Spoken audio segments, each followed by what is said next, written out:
we have a game that we're going to get to in a minute, but to play this game, I need, we're going to go back and forth. We're going to pick our 4 favorite, well, 2 apiece, but ultimately our 4 favorite waves in the world for the WSL Finals during that window. So I'll let you go first. If you had to, and this is agnostic of any planning, any sponsorship discussions, any regional conversations, just you and I have had these waves. Conversations a bunch, right?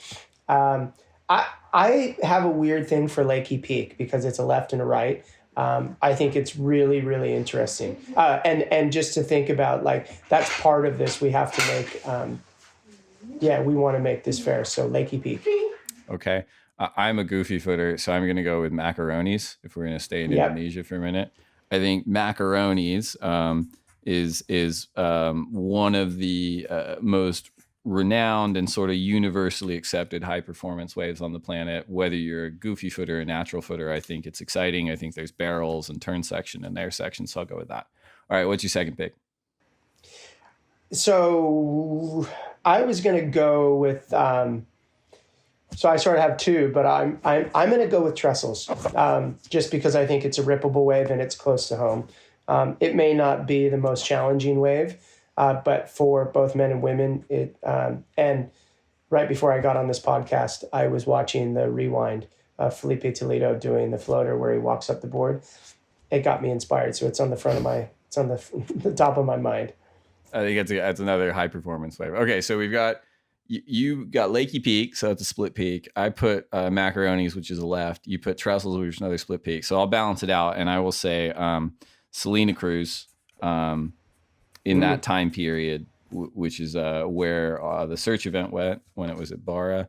It's a right-hander, but performative kind of right-hander. So I'm going to save those. And then we're going to take another quick break to get a word in from our sponsors. And when we come back, we'll play a little game.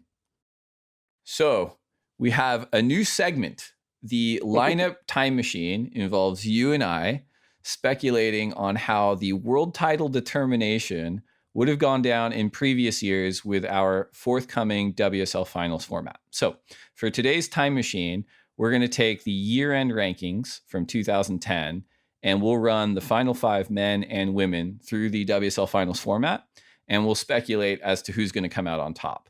And we'll ask the question, what might have happened if the new format was in place back in 2010? So disclaimer for all our hardcore fans out there, we're obviously aware that the year-end rankings don't take into account future schedules, formats, judging criteria, mid-season cuts, et cetera, et cetera. But we're operating the time machine based off of how those years finished at the time. But first things first, the venue obviously plays a huge role in our speculation for how people are going to perform at that final event.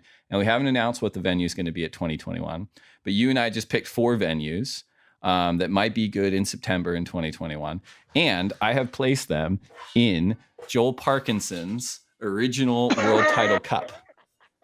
Now, there's a whole story as to how this is in my possession, which we can talk about at a later date. But I've got all 4. So I'm going to mix these guys around. This is good audio for all the fans at home. It's a big broken brass ball. Okay. Oh, good. You just looked. All right, hold on. Okay. I'm happy with any of these. Oh, scandal. Oh, Selena Cruz. I wasn't prepared for that good. One. That's a good one, though. This is good. All right. Okay.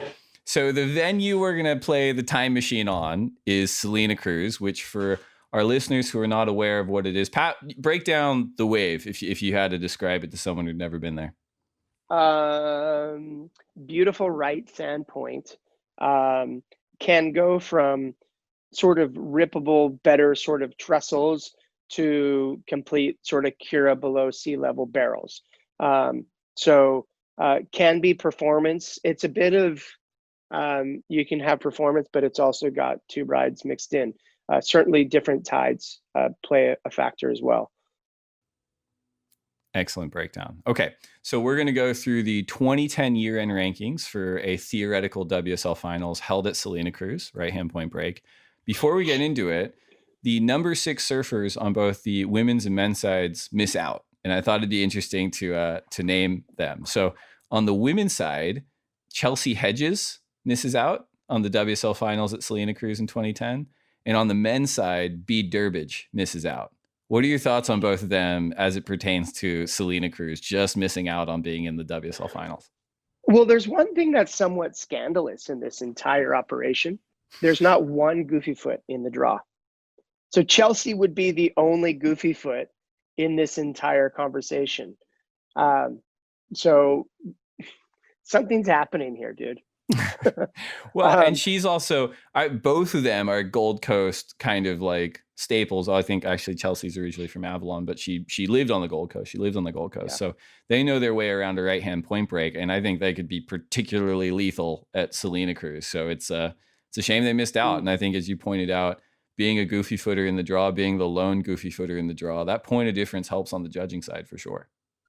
Without a doubt. Actually, that's a really good point, Dave, is, point of difference between the two. And that is a big part of professional surfing. You start to get into these battles as they're laid out. It can be pretty tight. And this is a very, very interesting draw, man. There's no clear-cut winners here. And again, is we have, so here's what's interesting is this is 2010. So are we transporting ourselves back, or are we going? Yes. Because a lot of these people are still at pretty close to the top of their game today. So, which is great for all of them 10 years later, that they're still as good as they are. That's pretty fun. I'm going to say, though, that for the purposes of the time machine, since we're making the rules up as we go along here, yes, it should be the 2010 versions of these contestants. Jesus. Tricky. Okay. I know. Yes. Okay. So with that being said, match 1 between the women will be the number 5 women's surfer, which is Peru's Sofia Milanovic, versus the number 4 women's surfer at the end of the year rankings, Brazil's Silvana Lima, out at Selena Cruz. Do we know, when did Sofia win her world title? She was 05, 06, I think. Okay, so she's a few years off of that. Yeah. I've always thought Sofia was better on her backhand. I think Silvana is really good on her forehand. I think that I would lean on Silvana for that. If this was a left, I would go the other way. But seeing that this is a right, I'm going to say Silvana's got the upper hand. I tend to agree with you there. And Sofia, amazing backhand. She's got a really good forehand too. I think at a wave like Selena Cruz, if it's big and solid and barreling, or if it's small and rippable, I think the speed of Silvana on her forehand compared to Sofia is going to be a point of difference. And I think Silvana as well, like she's famous for getting like very, very good barrels out at Honolulu Bay. So she can ride the tube as well. So I think that's, I'm with you on that pick for match 1. Yep. All right. Match 2, which is the first match for the men, is actually interesting because both of these guys tied at number 4 at the end of the year. So it wasn't 5 and 4; it was 4 and 4. I think the split decision split Western Australia's Taj Burrow into the 5th seed, and Ventura's Dane Reynolds into the 4th seed. See, this is what's so rad about this idea, right? Because I could argue Dane could be a world champion. Sure. Like, just like dead silence, just think about that for a second, because Dane gets into this final 5. These are the 4 other best surfers in the world. This is an extremely difficult day. But Jesus, Dane Reynolds on the final day. Taj never won a world title. Same thing for him. Like, this is... Dane never won a CT. He never won a CT. Never won a CT. This is a hard one. It's a hard one at Selena Cruz because Taj got that crazy barrel when the search went there in 2005. When did Dane fall off tour? When did he decide he was done?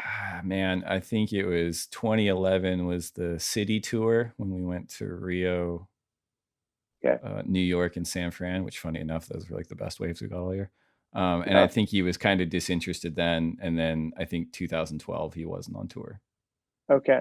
But I think 2010 is kind of like, I want to say like 2008 to 2010 is maybe like peak Dane Reynolds, because remember later in the year, or actually earlier in the year before this, I guess, at Puerto Rico, he was bananas. He's fourth in the world this year, so he's clearly in.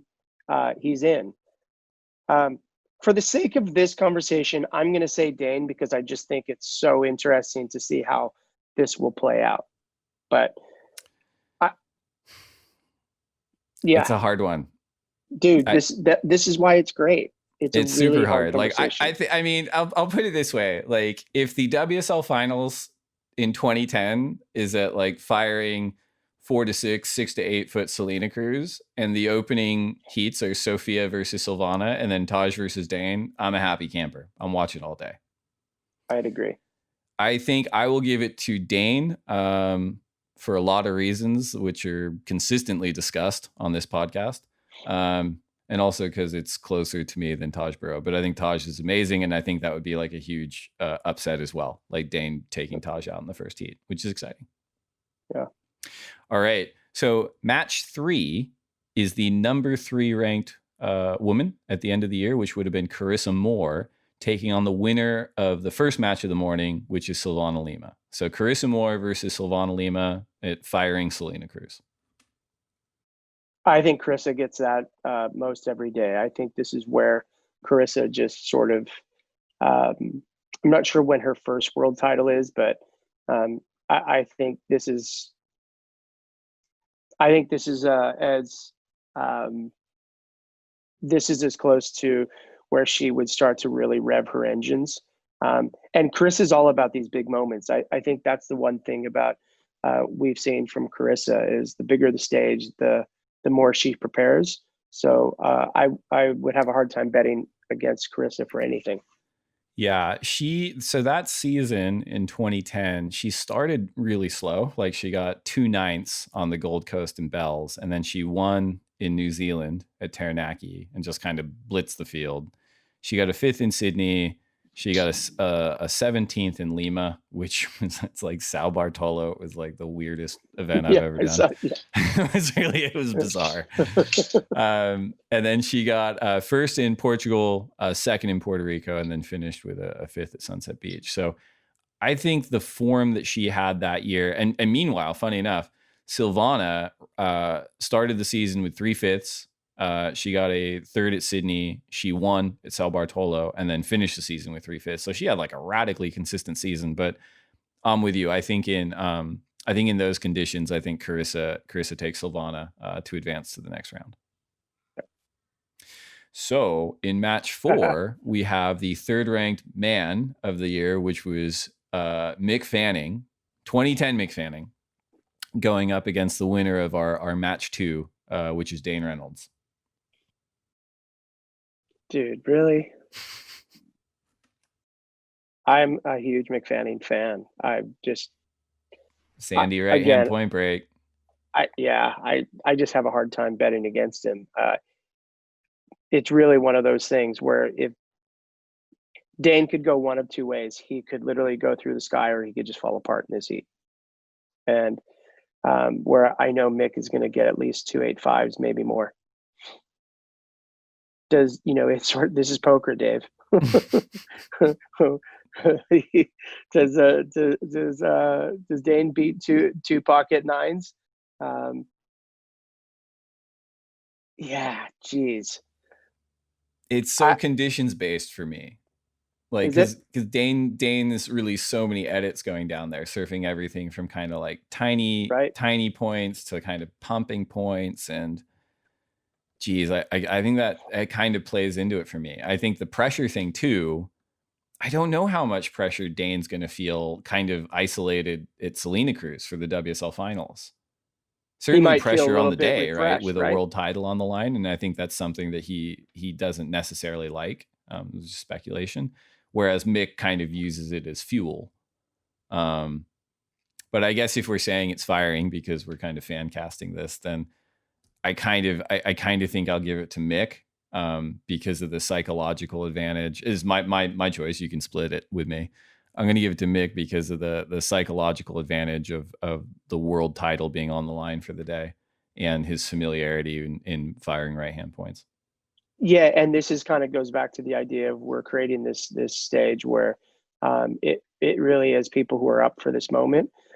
I think romantically, I love the idea of Dane running the field. I just think when you get to those moments, I think Mick's going to have pocket 8s or 9s every time, and so Dane would have to really perform, and I think Mick would certainly get a couple scores early and put some pressure on him, and it would be on Dane to do backflips, and if he makes it, then he's into next round. But I think if I'm a betting man, it's probably going to Mick. So my only caveat on that one too is I think it might have been 2010. I was like, hold on, I can look it up here. What did he do? He got third. I think it was 2010. There was this like 2 to 3 foot snapper rocks, low tide, round 4 bout between Dane and Parco. I think. Oh my God, I saw that. That was the best surfing I'd ever seen at that time. Oh yeah. Like Parco was blazing and Dane I think it was like 18 to 19. And I remember like freaking out. Like, that was amazing. I even got shit because of the press release title I wrote on the day. It said Dane detonates at Quicksilver Pro Gold Coast. People didn't like that. He did. Fine. Yeah, he did. I stand by it. He literally just looked like he was doing whatever he wanted. I've never seen someone's board completely glued. It looked like a video game. It was rad. And it was like, it was all glassy and kind of like green blue water. It was just, both of them surfed so well. And I remember we I think we called it off after that, like or shortly after that. It was right before it was in the evening, right? It was like, it was later in the day, but it wasn't a whole day because I remember walking down Boundary Street, like going somewhere or something. And Rod Brooks, who is at Quicksilver at the time, Rod Brooks, amazing guy. Got to get him on the podcast. He'd had a few drinks and he kind of like walked up to me and he goes, "Did you feel it?" And I'm like, "Did I feel what?" He goes, "The world changed today." And I'm like, "Fuck yeah, Rod, I did feel the world changed today. Thank you very much." Yes.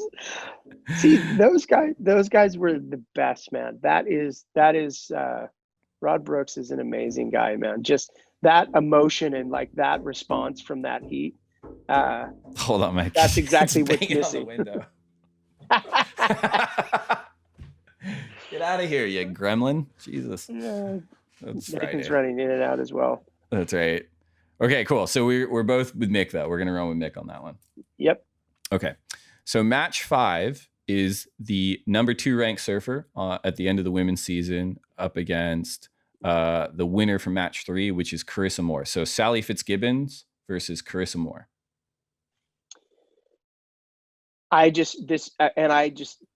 My head goes straight back to their finals that they've had multiple times now at Honolulu Bay, where Carissa seems to get the better of it. And I hate to say it because I think Sally is, at this point, the best female surfer in the world that hasn't won a world title. She's put herself in the position. She's absolutely amazing.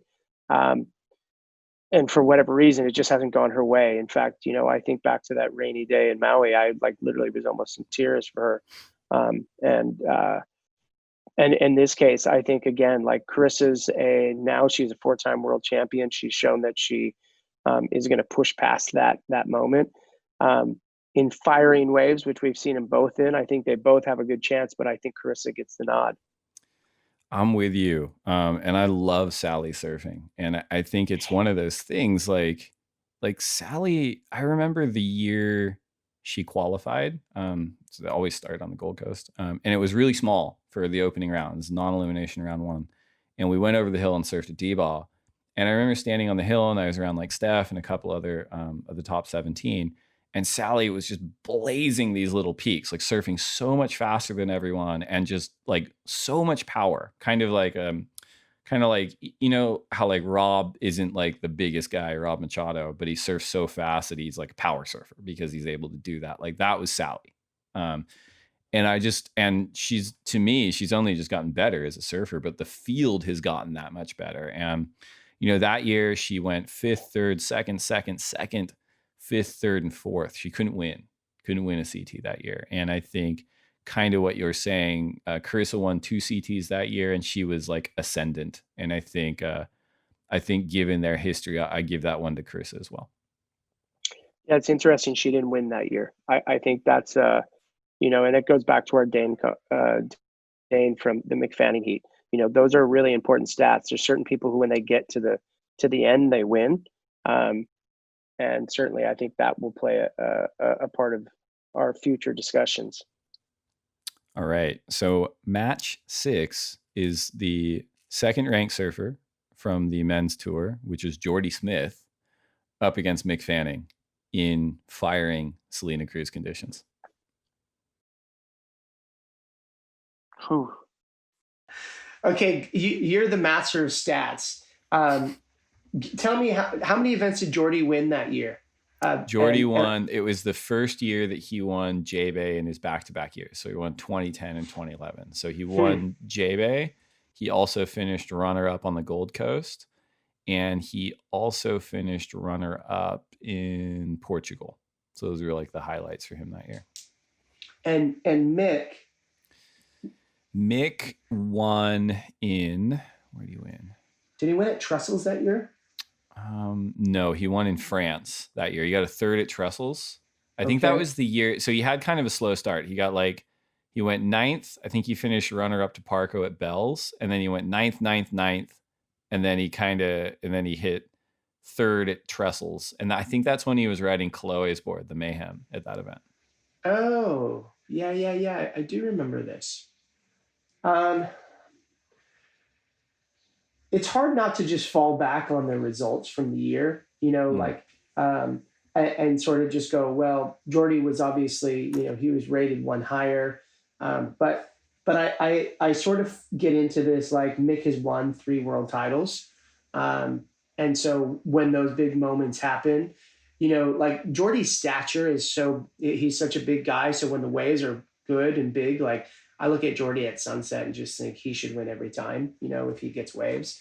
But I think at this right point, the reason I was kind of like the J-Bay thing, because Selena Cruz could be looked at as like a sandbar J-Bay. But I think unless it's really big, I think Mick has a huge advantage. He's just a little bit more compact. Jordy can push more water around, but I kind of have a hard time seeing past the fact that his big moments. Mick has in his career shown that he is all about those big moments. So I may go towards Mick over Jordy. That's funny. So I thought you were going to go Jordy on this one, and I was like, I'm going to go Mick, so we're going to split the difference here.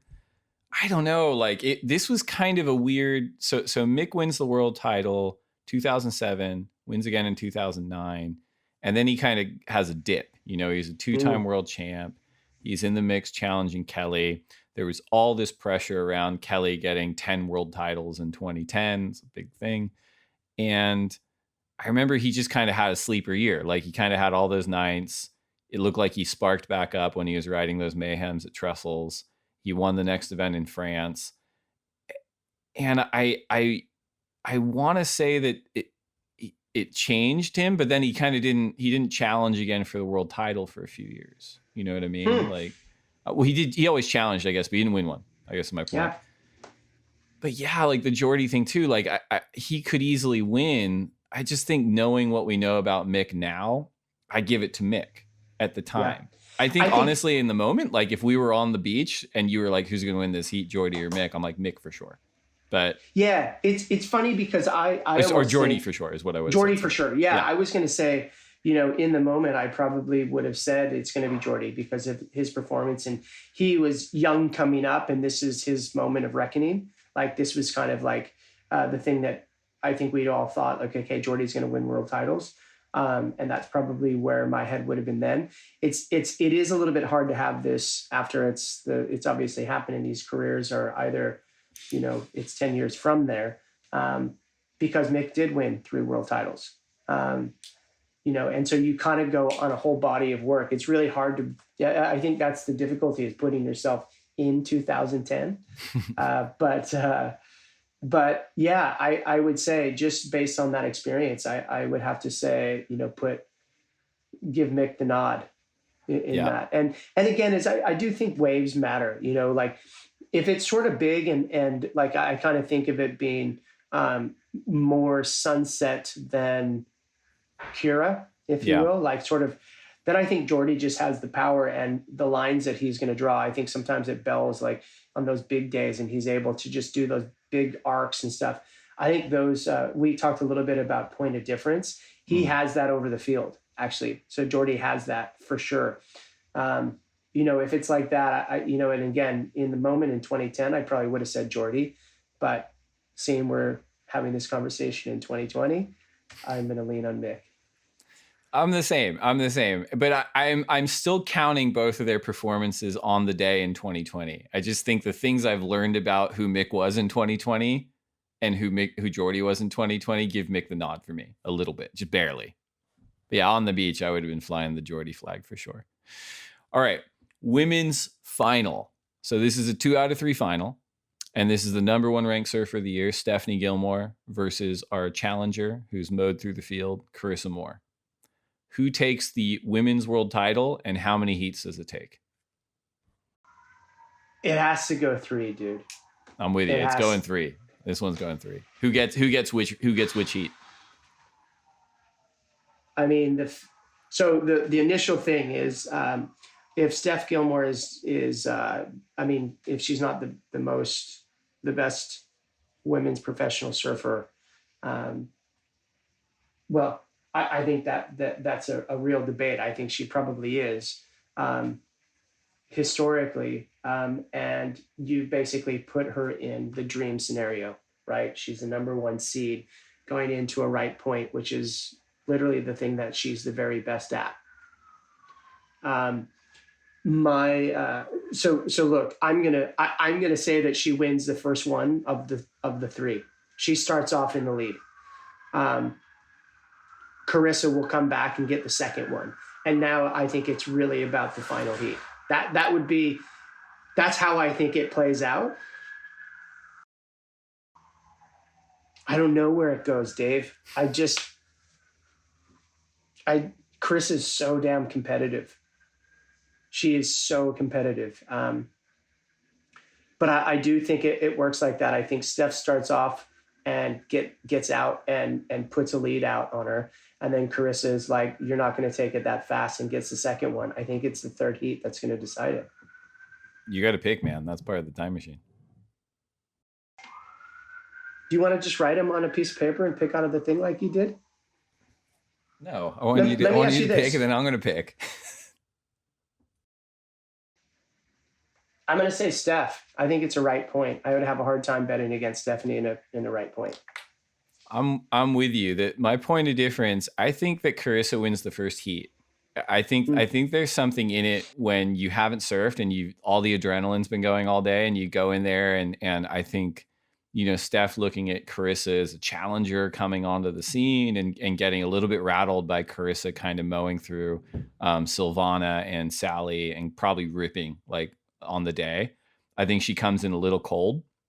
But then I think she comes back in the second and third heats and takes her out. I mean, Steph that year, she won Gold Coast, Bells Beach, Sydney, and Puerto Rico. She was like on fire. She won the world title in Puerto Rico before the final event of the year.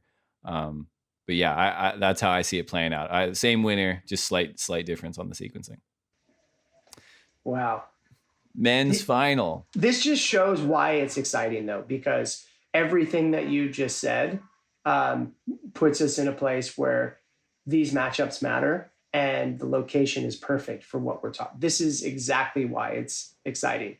Oh, I'm pumped. Because, yeah, it's like I just kind of keep envisioning what these matchups are, and sort of I think you may be right about how the sequencing goes, but I think the result is there. I don't think, maybe Steph comes in cold, whatever it is. I just think that nobody runs the field, I'm with you. I mean, and this is fun. I actually think Rip Curl should pay Steph a world title bonus just based on our fan fiction in this podcast. It's pretty fun. All right, last one. Men's final. Kelly Slater versus the challenger, Mick Fanning, for best 2 out of 3. And for perspective, Mick has had to surf against DANE Reynolds and Jordy Smith to come to a Kelly Slater as the final boss. at Selena Cruz. Yeah. 2010 versions of themselves. Yeah, I'm not going to bet against Kelly. That's for sure. I think that Kelly gets it, and I think he gets it. I think he might even get it in 2 heats just because he's such a freak. I think at that point, Mick's had a few heats. He surfed over, he surfed probably an hour at least. He's going up against a fresh Kelly. And I just have a Kelly was so dominant at that time. Like I remember that event in when he won his 10th in San Francisco. He was finding barrels. He was doing things that a lot of people weren't, right? He's such a magician. He had that sort of Tom Curran thing where something magic would happen every time it needed to for Kelly. I think he would need to pull out the magic, but I certainly think that he would. I certainly think he's going to take that heat. You're not there. I agree with everything you said. I mean, he was so dominant in 2010. He won Bells Beach. He finished second in Santa Catarina, Jadson Andre. He was third at Chopu, first at Trestles, second in France, first in Portugal, first in Puerto Rico, like third at Pipeline. Like he was on fire. Like he was so dominant. I think if there is like what do they call it, sliding doors, when like what if something else happened, or like the butterfly effect, something else happened. If there were ever a scenario for Kelly to not win his 10th and for Mick Fanning to win his third, it's Mick Fanning storming the field and beating the Young Bucks in Dane Reynolds and Jordy Smith at a sandbar right-hand point break in Mexico. And I think that's what happens. I think Mick comes out and what's Rocky 3, where Rocky had to slim down and fight Clubber Lane, like comes out fast, like hits him real fast and surprises him. He gets a win, and then Kelly comes back and he wins the second heat, and then I think it's just a full shootout. And I'll just give it to Mick just to see history change a little bit. But I agree with everything you said. I'm just going to be a point of difference. So I'm fucking psyched. I can't wait for the WSL Finals to happen every year, and we get to do this every year. We're definitely going to have more time machines before it happens, but that was a lot of fun. Before we go, we did put out to our Instagram listeners a bit of fan mail, and I think you and I are going to tag team these questions. So first question I will ask to you, Pat, is from Instagram. And the question is, how will the QS start next year if no events run this year? How will it start? It will start, it will be a combined 2020 and 21 season. So whatever has happened in 20, everybody's keeping the same points. It's just basically one giant long season. I hope that's helpful. I think that helps. Okay, I've got one for you. Magin, Maginn, asks, are there going to be any contests held in the second half of 2020, Dave? That's a good question. So as we announced today, the CT is officially canceled for 2020. We're going to try to start up the 2021 season in the November-December Hawaii slots of this year. The QS is also canceled until the Triple Crown tentatively. But we are going to be running what we're calling the WSL Countdown, which are a series of exhibition events. We've got some in North America, we've got some in Europe, and some in Australia. So they will be a variety of formats, and they'll feature the CT Surfers as kind of a preseason teaser ahead of when the championship tour restarts. All right, got another one for you.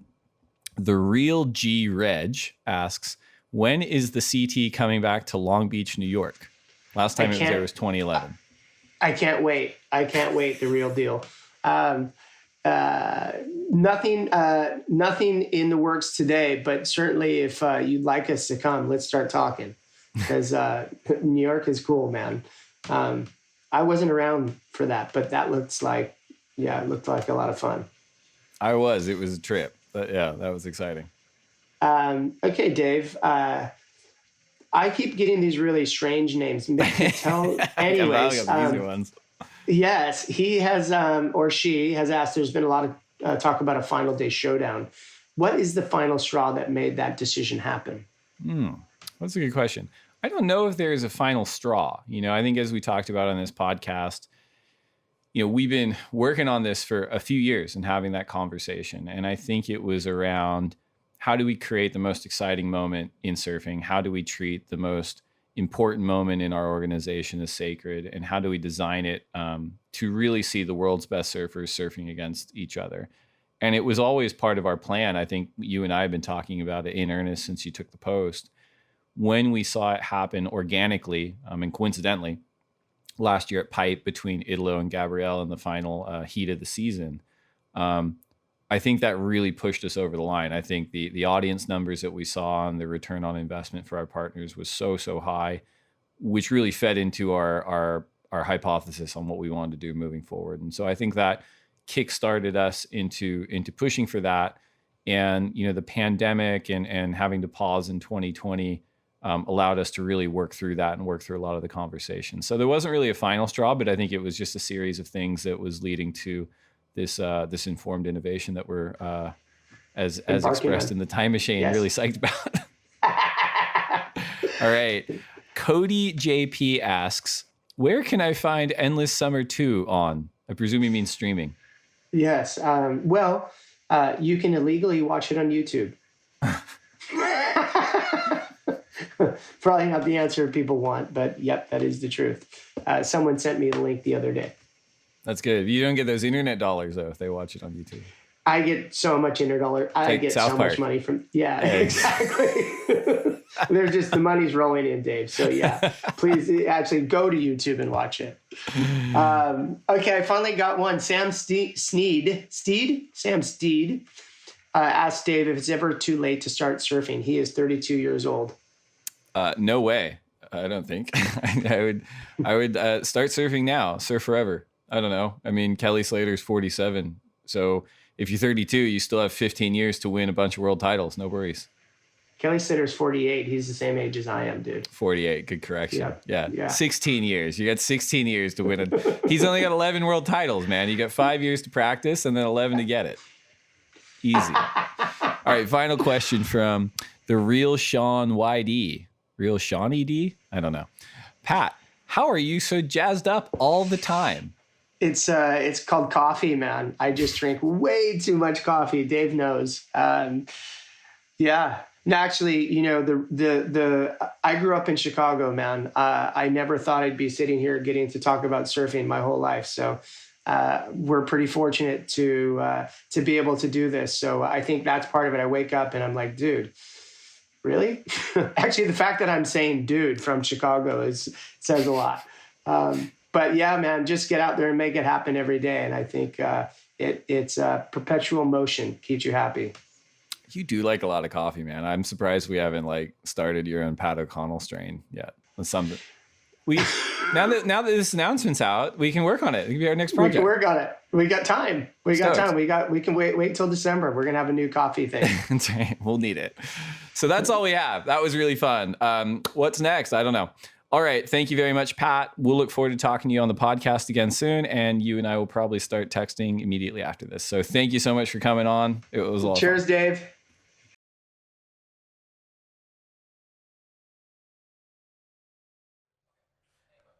Do you like that? Well, if so, subscribe over there and then watch more videos over there. And then tell us your favorite videos down there. It's a 3-step process. Do them all now.